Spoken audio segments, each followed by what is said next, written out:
it wasn't the best neighborhood at all, but it was quite okay for a child to raise.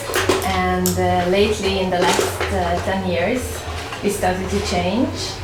The ruin bar culture started to come in, and after a few ruin bars opened, it started to boom. And now it's 0.5 square kilometers with almost 700 bars. So if you start to go from corner to corner, it's nearly impossible to pass by less than 3 or 4 bucks if you go from corner to corner. And it brings problems with it as well. So it's quite noisy. People are shouting. Even if 2 or 3 people are speaking or just talking to each other in a narrow street, then the echoes are going between the walls, and it comes through our windows because these are old houses. These are older than 120 years old houses, which are here in the district. These are World Heritage houses, so we are not able to modify them as much as we would like to, because we have to keep the look of these houses for heritage reasons. And these bars are not made for living together with locals, because they have loud music. Our walls just resonate from the bass, and it's hard to live with it together. So a few years after the first rooms bar opened, we decided to go to our mayor in our local council, and we expected from him to listen to us and to do something about it. Maybe just make some standards how a room bar can open, because right now they don't have to operate under standards. They just have to let the local council know that they are opening, and that's all they have to do. So no rules at all. And we started to pressure him that we need rules to live together peacefully. And he doesn't want to listen to us. He doesn't even want to hold an audience for us. He doesn't even want to meet with us. And we had a rough 2-3 months when we tried to get in to the council, and we held some protests, and we made some gigs, which the point was to raise attention. And after 3 months, the mayor just let us in and listened to our things, what we have to say. And he asked us what we like to get, and we said that we have rules, and while we make these rules, while we cooperate with the bars and think out what kind of rules it would be okay to do, then until then we like the bars to close at midnight, so we can sleep 7 hours. Because right now the bars can be open until 7 in the morning. And he said if we like a referendum, and we said no, we don't want any referendum to be held. And after 1 month, he just made referendum. It was bad for us, because a lot of flat owners here are foreigners who doesn't vote at all, but they are on the list who can vote. And if 50% or more of the people are not attending on the referendum, then it's not valid. So it was a lost case in the first place. And after that, we decided that it seems that the local council doesn't care about it. So we decided that there must be another way, and we have to organize ourselves and just start next year on the election and get into the council. And that's what we are here. And so here we are now at this point that we are just made our association just formally. And we are just getting ourselves ready for the election next year, next spring. So if you have any questions, then just feel free to ask. So by being part of the council, does that mean that you have you have someone that you're gonna put up to have you're trying to get someone to be elected to the council? We don't want to get linked to any parties in the council, so we want to be just by ourselves, and we want some places in the council. It's a big dream to be mayor, so I don't think it will be possible right now. Maybe next time, but we have to try it. We have to do it, and then maybe we fail, maybe we don't. But there's nothing else more we can do, so we do this. And when we are in the council, then we are able to give in some modifications and suggestions how we can fix the situation, and then the council votes, and maybe we're downvoted, but we have to do what we have to do. Are you running your own candidate for the council, or are you just saying, oh, I support this candidate or this candidate? It's voluntarily. So in the first hand, we don't have many candidates. I myself is running, I think, and I have a few friends who are maybe can be. And different parts of the city, so No, they are all from here. Okay. They are from here, and I think it's important that people who live here should take part in the council because they know the problems which are. Yeah, just in some of our cities back home, it's the city is divided up in different districts. And so if you're there's one person from this part of the city who runs for council, who's going to be on the council. Yeah, we have 12 election parts. And the ideal would be that in every 12 part we try to run someone. But here in Hungary it's a bit strange because people are lost their faith in politics. They just got used to it. That doesn't matter what they say, doesn't matter what they do, doesn't matter that they protest. Their voice is not heard. Nothing changes, and they get used to it. And it was really hard to get all these people together and make them believe that we can change something together. Do you think that maybe you guys could implement maybe a noise ban, so maybe after midnight maybe they can turn the music down a little bit? Yeah, we tried to negotiate with them, but after 1 year nothing changed. And the main problem is that it's abroad, it's advertised that in Hungary, stag parties, pub crawls, you can do anything what you want if you come here. So basically in the morning when you go out after a party, you possibly see your car in the middle of the street because 6 or 7 people just take it and put it down somewhere else. They are dancing on your car, kicking down your mirrors, and it's really crazy. You won't believe things happen here.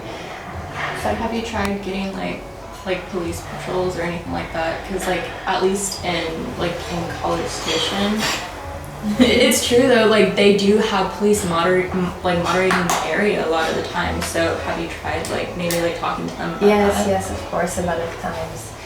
We had the chief police officer who was fired because he wanted to talk to us. And then we got a new chief officer who is not willing to cooperate with us the way he should. And then every time when we meet a police officer on the street, he says that he doesn't even speak English. What can he do if they are walking in pairs, and he goes to a crowd with 50, 60 people who are drunk and willing to fight? They cannot do anything about it, so they don't. That's what happens all the time. Maybe like tickets. Maybe I don't give out like a ticket, like fine them basically for like breaking or is taking like. Well, I wouldn't say fine them for being loud, but like if they break someone's property, then like fine them. Isn't that It's hard to like identify them, I would think. It's pretty hard to identify them because we have 128 cameras which are watching the streets, but not all of them are working, and only 2 people are watching them. And What? yeah, and Maybe that's probably the problem. yeah, we were asking for an outpost, a police outpost here, especially for the district, but we didn't get it. There are only 2 or maximum 4 officers on the street at one night, and 200,000 foreigners on the streets. How much would you say people actually like respect police authority here in Hungary? Because the thing is, like, maybe like if I don't know, like I understand like crowd control is like an issue, or like with like having like like only 2 police officers and then like 1,000 other people, in like the ruin bars. But like, how much would you say like people actually respect police authority here? No, not at all. Not at all. Do you think it's more like, because to me it sounds like not a problem with more the ruin, but more the problem with the police, because I feel like maybe if there was like 4 or 5 of them out there, maybe people would feel like less obliged to like mess up a car right in front of a cop. Actually, we have strange rules because we have 2 different types of officers. One is responsible for keeping kind of an order on the streets. Keeping the peace, yeah. Keeping peace. And one part is the actual police officers who are whose job is to get the criminals. And if the police officer sees someone drinking alcohol on the street, which is forbidden, he doesn't go there and doing anything because it's not his job. His job is to get the criminals. But isn't it mean a criminal? Like theft, car stealing, and anything related with fights. So he doesn't intervene any just smaller incidents. And it's more than just police incompetence, because police works fine if they are well equipped and have many people.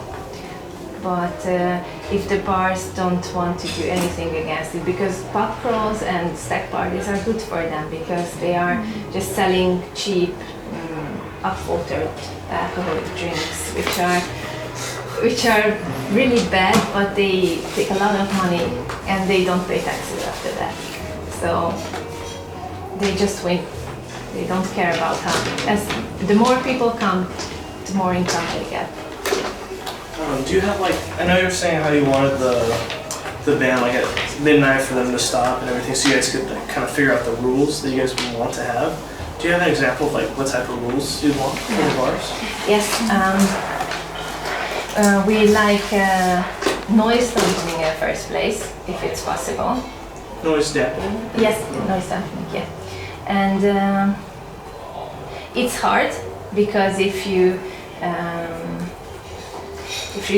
try to do this with our houses, it's not possible everywhere. So if you put anything under the ceiling, like soundproof. yes, soundproof, then it gets wet under it. Yeah. So these are old houses.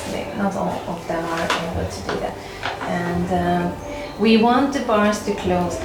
In every district in Budapest, bars have to close at midnight. And if they get special licenses, then they can be opened after midnight.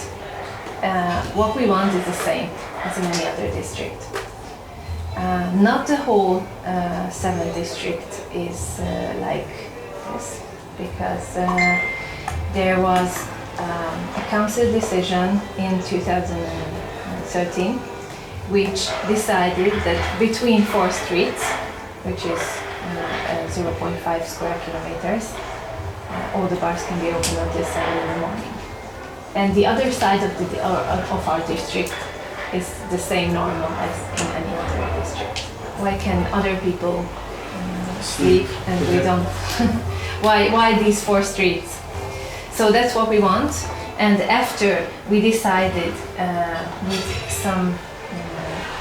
some of the bar owners and the tourism officers, what would be the best, then we can negotiate about later opening hours.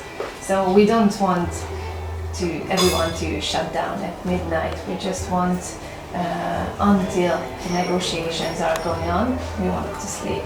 So that's what we want. We want security guards in every bar so they can somehow just keep the peace before the bars and tell the people to be silent if it's possible, because we are not allowed to smoke in the bars. In Hungary, a lot of people smokes and a lot of tourists smoke, and they are going in front of the bar, and our windows are open. So we have to open our windows in the evening because it's so hot. The firewalls of the houses are heritages, and you are not allowed to put any of them. So that's why we are in trouble. And the income of the bars are not coming into the district at all.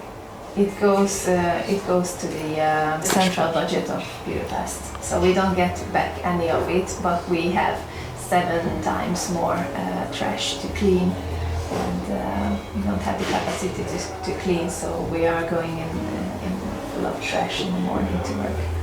So has there ever been like an instance that like something ever happened to you specifically, or is it just kind of like everyone in general, like your car getting beat up, or? Have you experienced? Yeah, I had to buy already 15 mirrors approximately. Oh, okay. You know, we have some places where you put the newspaper in our house, and it's all the time full of this because we don't have public toilets. No public toilets at all, and the bars don't let the people in if they don't drink anything. Yeah. And prostitutes are inside the house all the time. They are living there inside, drug dealers. When you want to go to a shop, small shops around in the district, you won't get some special type of spices, because if they look similar by color or by looks to some kind of drugs, then it's all being bought, yeah, and just kids selling on the streets as drugs, and police can't do anything about it because they are not actually drugs. However, the real drugs are sold in taxis and cabs. So if you sit into a cab, then they ask you if you want to try it, then you get, then you can try it, and then you go one way around the block, and then you get your full, you pay, and then you can get out in front of the pub where you want to go. Do you think like maybe a solution would be like if they did stay open longer, the money they made when they're open longer, maybe they could like put like a percentage of it back into the community, maybe to make like a place to go to the bathroom, or like someone to pick up the trash, or like maybe a little money to pay extra security. Yes, these are important changes what should have been done, but with money we are not helped out. We should sleep. Even if like, wouldn't it be better if like there was someone who could clean, or wouldn't it be better if there were extra officers to help? Yeah, of course, that would be nice, yes, of course. But it's just a part of the problem. So it would solve many things, but not the main things. Because even if we have public toilets, even if we have security guards, 200,000 people are walking from one way to there and back on the streets looking for pubs which are cheap or open or whatever, and they are making such noise that we are not able to sleep.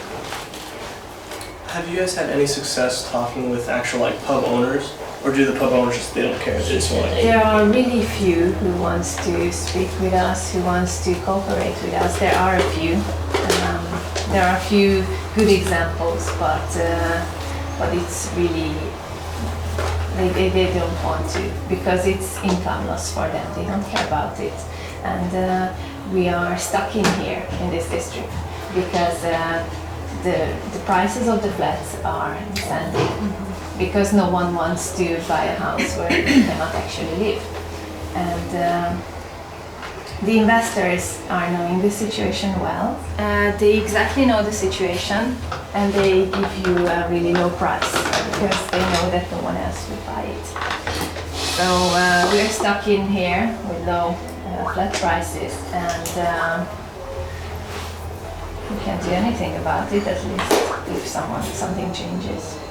Can you explain a little bit who's living in this area? Is it families, older people, younger people like you? Less and less families are living here. When I was born in my house, there were maybe 7 or 8 families with small children. Right now there is only one, and most of these flats are sold for Airbnb apartments. Which has these apartments are not operated by just one person or a family. These are operated by companies who are doing this with 20 or 25 different Airbnb apartments. So what do the other bars around, or like pubs around Budapest, like, as a whole, think about like this district in general? Are they like, do you think they'd be more against it because like it's making them lose business, or what do you think? In the first place, when this regulation was made that every bar can be open until 7 in the morning, it was a huge market for the bars. Yeah. And they just came, and this market is already full. And the other bars in Budapest started to change profile.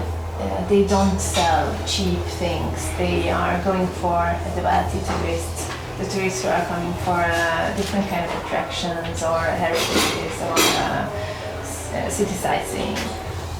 But most of the people are coming in our district, they don't care about these things. They just care about cheap drink.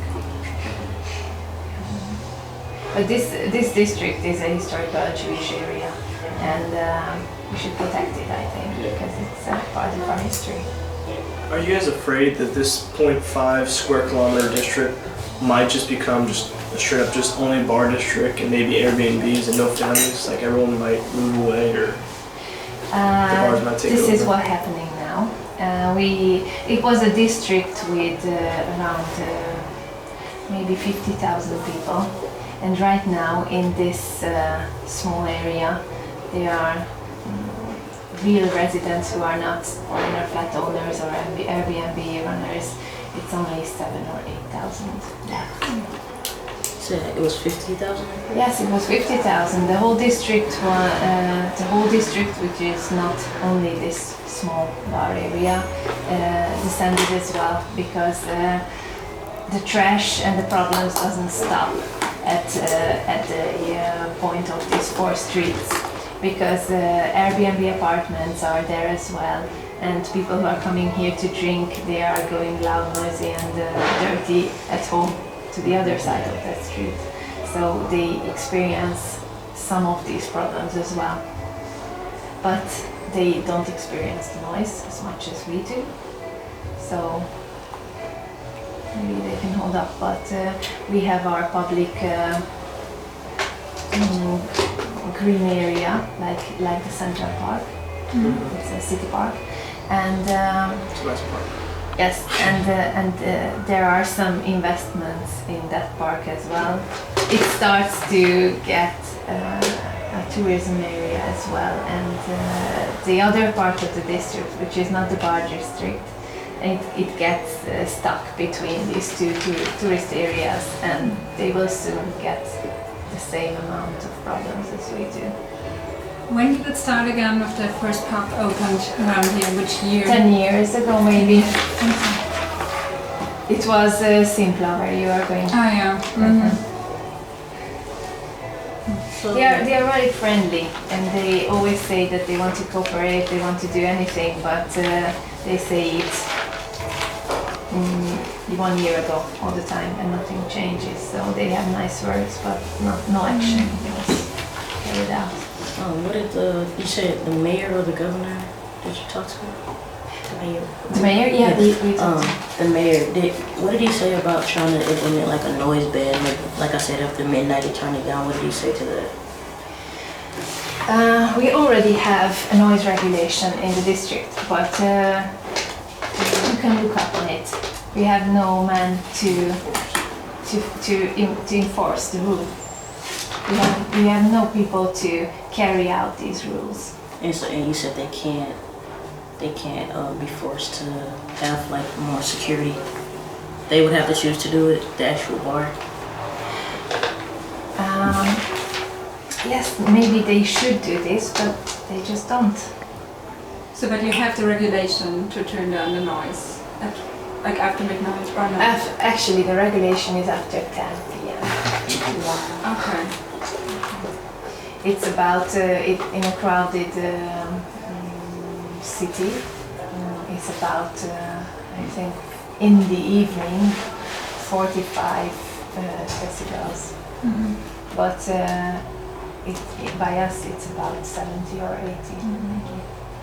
In like America and maybe like other places, when like crime increases in like a lot of like suburb neighborhoods, they do start like a neighborhood watch where it's like people from the community come out and try to just like maybe like protect their own stuff. So maybe have you guys tried something like that, or like maybe people from like where you stay can come out and not like tell people what to do, but like if you see them getting closer to the cars or trying to do something like that. Sometimes it works, but we have kind of associations or neighborhood watch kind of, but they don't get any salary for it.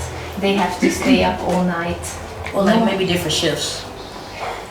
Yes, but most people who are living here are working in morning hours, so they are not able to stay up. And even if there are shifts, it's not our duty to keep the order. We should sleep at night, and then, there are some, but they don't have any authority. They cannot carry any weapons. They don't have any.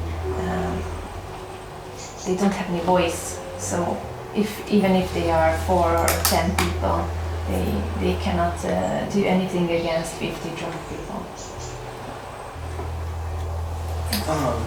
So you said that it was like difficult, just the political culture, to get people activated and ready to vote.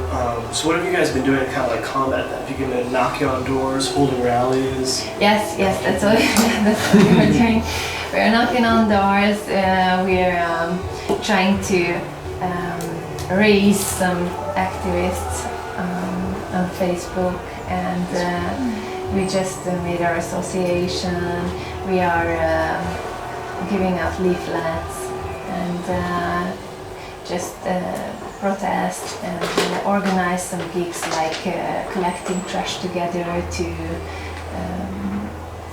show that how much trash is in our district after a night. We try to make our parks a better place with just raising some trees, that kind of stuff.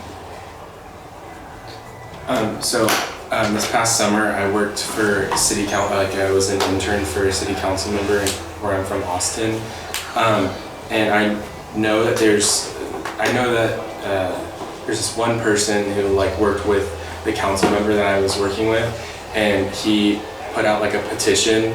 And in Austin, if you get 30,000 like signatures, then like it has to go up to like the council agenda. Is it similar here? Or No. Nothing like that? No, nothing like that. Even if you collect 100,000 signatures, nothing.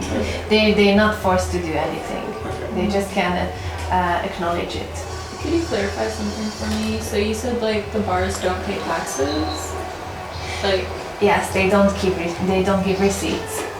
oh, okay, okay. And tax evasion here in Hungary is pretty like it's easy. It's easy to like. It's easy. It's a popular thing. Yes, Okay. yes. So there are maybe 2 razzias in a year, but they are but they let you know before they go. Yeah. So it's not an actual razzia. It's just they let them know in maybe 1 or 2 days at once. Did they have to like? How is like a ruin bar actually established? Do you have to get like a specific license in order to open up a nothing at all. business? Nothing at all. You Is need. that what you're trying, like y'all are trying to push for, like get them to get like, so it would be harder for them to establish a bar? Wouldn't that like lift the? Yes, it would be good if it would be harder to establish a bar, but It's up to the mayor. it's not on the mayor anymore because there's a regulation, it's a national regulation that to make you easy to open any business, and these bars are under any business categories now. So do you think like when like one of your goals is to like have more security at the bars and whatnot? Do you think the bar should pay, or like the people of the district like through taxes should pay? Mainly, I think that from the taxes of the bars, the taxes of these bars should come to our district, to this area, and it should go for security, for cleaning, for public toilets and stuff like this. 2 types of taxes are in this district. One is from the bars and one is from the accommodation. And the taxes from the accommodation comes to us. And because of the Airbnbs and the hotels, it's a really big amount. And the bar owners and the tourism industry says that we get a lot of money from this business because you see this big amount of money, but it's not from the bars, and it doesn't go for cleaning or anything like that. We don't know where the money goes. The mayor said that they have no money at all left. So there's no records that you could look at, No, not or really. like public records? No, not really. There are some, but they can write whatever they want. So also like maybe a police force problem, because I feel like they should not want to help y'all, like at least like not the officers, maybe like not the actual officers, but maybe the officers that keep the peace. Yes, but imagine when there are 2 or 3 police officers on the street. The chief officer of this district asks for more officer from the central police station, and the central chief police officer says that they don't have money in the budget for this, and they don't give any more officers. Do they, sorry, just super random, but like what sort of defense mechanisms do they use if they do see like, like a fight going on or anything like that? What do they use in order to stop a fight? Just Police officers? Yes. Like, do they carry guns? Do they have names? Do they have tasers? They carry guns, they have a staff with them, but I've never. I'm doing this 1 year ago, like this, and I've never seen a police officer stop a fight. so I don't know actually how they are stopping it. They're not.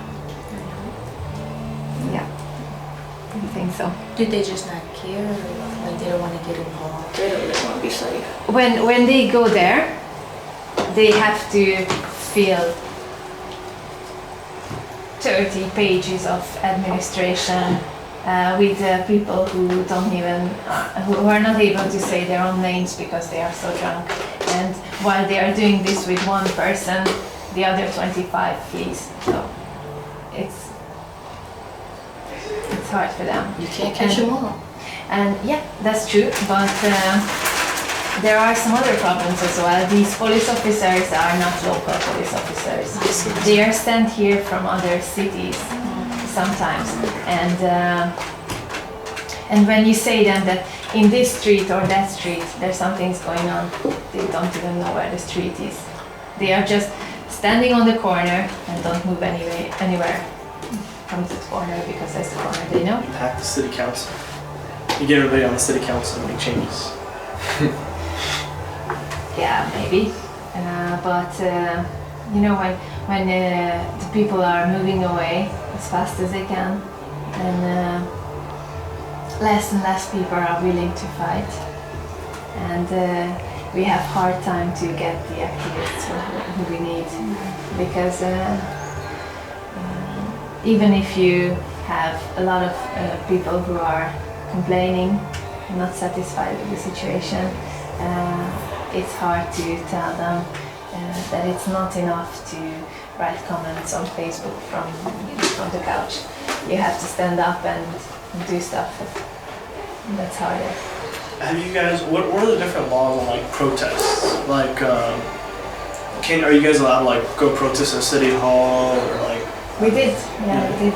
We had a council meeting last October, and when it was for the locals, and we went there 1 hour in advance and stand before the door, and they said that they won't let us in because it's not time yet, not opening time. And when opening time came, then they said that the council room is full. So they didn't want to let us in. And we made our way in, and the room was full with the owners of the bars. And they had a prior meeting before. And after that, we were more than 100, which was far more than the room could take. And all the people who was there, I think they won't forget this. I had an eye surgery lately, last year, and my recovery was hard. And I should sleep a lot. And when I wasn't able to sleep, I tried many things. Like when it was a quite okay night, and I went down with, if the bar is under my flat, was under my flat, because I had to sell that flat because the association of the ruined bars just rented the apartment under me. And moved in, so I had to move away from there. I thought it was like next door. It's like under it? Under, yes. Because the problem is that these bars are within the homeowner community. They're in the apartments. In the house. These houses are big houses with 25 flats, and with corridors inside. And basically the first floor is the basement? Not the basement. Ground floor. Ground floor. Yeah. So the ground floor is basically owned by bars, and the flats on the first floor are on top of these bars. When you say bars, it's plural, so there may be more than one in one apartment? Yes, of course. Sometimes 2 or 3. And so then, okay, so now I see what you mean. So then it's like just random people walking around the apartment. Yes, of course. Yes, that's it. And sometimes these bars don't even have to